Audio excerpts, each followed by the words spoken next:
Okay, so this is part 2 of my Doll Chateau Barbara painting customization. This is just the body.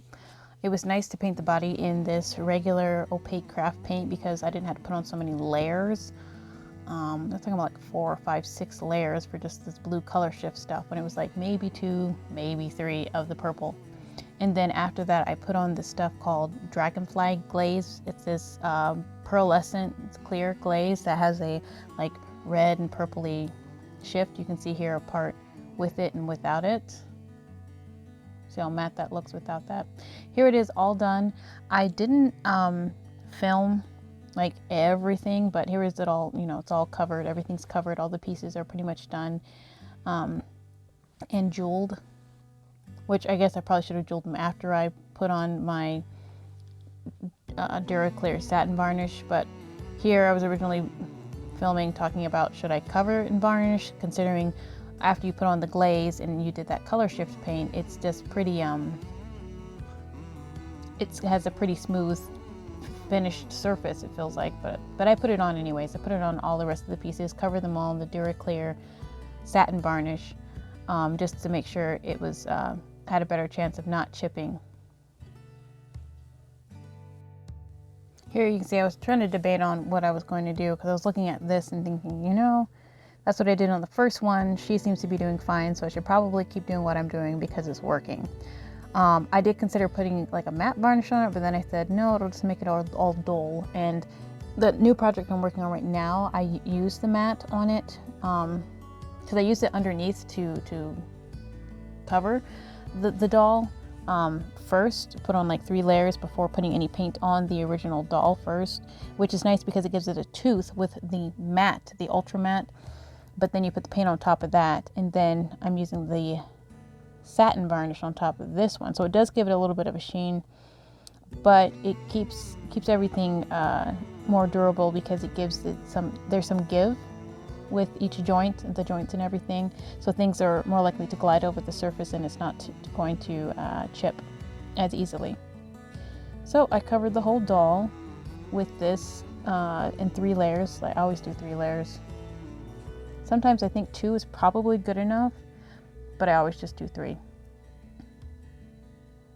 So this took a little while. You know, you're putting it on, letting it dry, putting it on, letting it dry.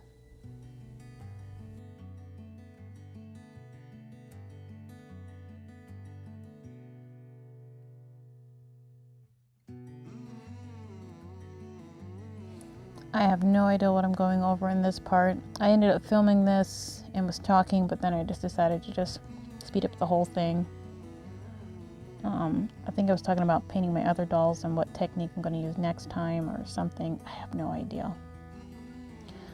So yeah, I end up stringing the whole doll together, and the head was a little bit of a challenge, restringing the head with new rubber bands and everything. That was interesting,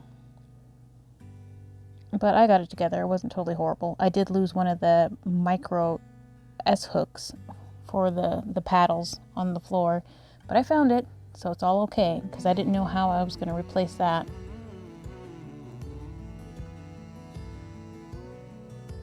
But I didn't end up recording the whole restringing process, because yeah, it just wasn't fun. I just wanted to get it strung back together. At this point, I was done with this project, so I just needed to get it done. This whole thing was definitely an exercise in being patient with my projects, because I usually try to get like everything done in one night, staying up to like 2 or 3 o'clock in the morning. Must get this finished, and I need to do better and not do that.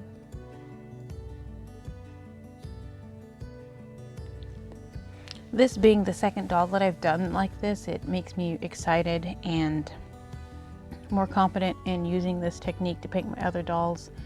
It's satisfactory for me because I can customize them to the exact colors that I want them to be, if I'm wanting the doll, the whole body to be a particular color, or doing something that I know is going to be durable enough to last with the handling that I'm doing with them all the time. And it's just satisfying too, because I don't have to wait for the weather for like MSC to dry or something like that. So or for it not to be too high humidity, because I have really high humidity here sometimes, depending on the time of year. Yeah, this is just me restringing it, putting it all together. There's really nothing in between here. Definitely liking to get to some other projects and showing you those, but it's pretty much the same process again and again. I just figure it out as I go along. I don't have like, I mean, I have an ideal of what I'm going to do, but it just comes to me as I go along, like all the details on the jewels and everything like that. So I have like a color palette that I started out with, and then I just painted it and then came back to it and said, oh, I guess I'll do this here or do that there. But it's pretty much the same process. You prep the surface with the ultra matte, or you can use the varnish, the satin varnish. Then after that, you do that, you dab on your paint to whatever opaquency you want. Opaquency? Opaque? How do you say that word?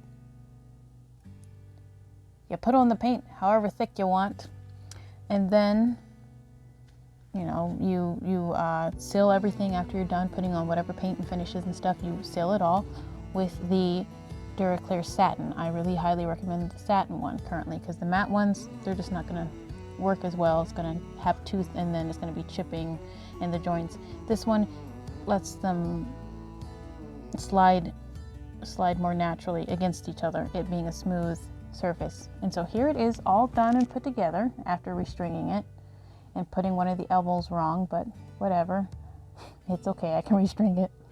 Got the head panels back in well, very satisfied with it, think it's super cute. May make some clothes for it, or I might just leave it naked. It's really cute, very satisfied with it, and thanks for watching.